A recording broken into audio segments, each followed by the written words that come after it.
Well, he promised to usher in good days if voted to power, and his Prime Minister Narendra Modi gets set to complete 1 month in office later this week.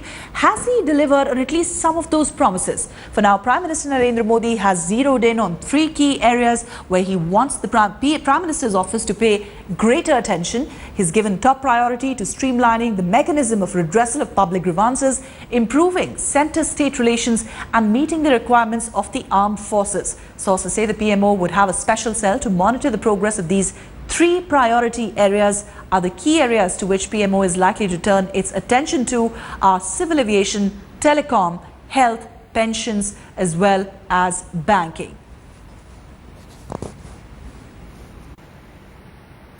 So it's been 30 days of Modi sarkar. Let's take you through the hits and the misses. Let's begin first with the hits, the points that the Modi sarkar has made which have gone down well with the public. Well, first and foremost, inviting all SARC leaders for the swearing-in ceremony. That's something that took most people by surprise. And one of the biggest hits, of course, was the fact the icebreaker meeting that the Prime Minister had with Pakistani Prime Minister Nawaz Sharif.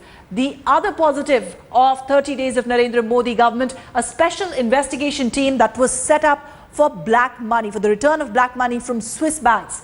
Also purging group of ministers and EGOMs for swifter decision making. That's another move of the Modi government which was hailed. And also the new ministry that was set up to clean Ganga and the rejuvenation plan that was put in place for River Ganga. That's something that has been appreciated by many.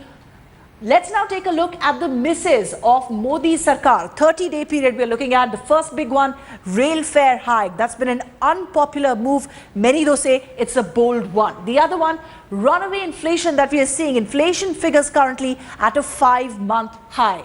The other big reason why Modi sarkar is being criticized, well, the university controversy, Delhi University controversy, the FYUP mess, which is yet to be resolved. Also, zero action taken against rape-tainted minister Nihal Chand, with Prime Minister not even saying a word against him. And the controversial Hindi first order that was given by the Ministry of Home Affairs, which was later turned around.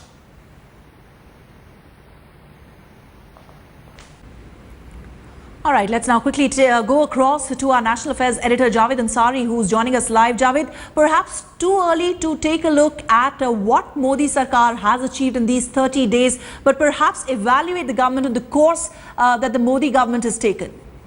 Well, these are early days yet, and while symbolism does matter, after a period of time, people will judge him on results and not just promises.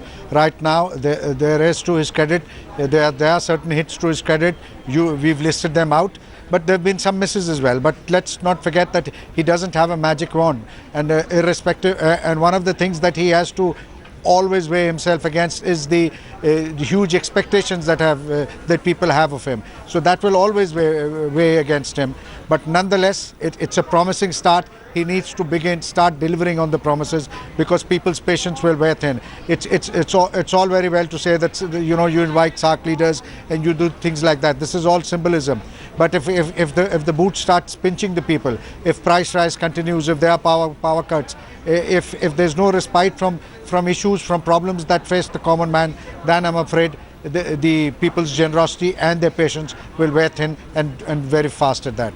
All right, so certainly more hits than misses in this honeymoon period. And as you said, later Modi sarkar is going to be evaluated. It's going to be judged on deliverables. Thank you very much, Javed, for joining us with that.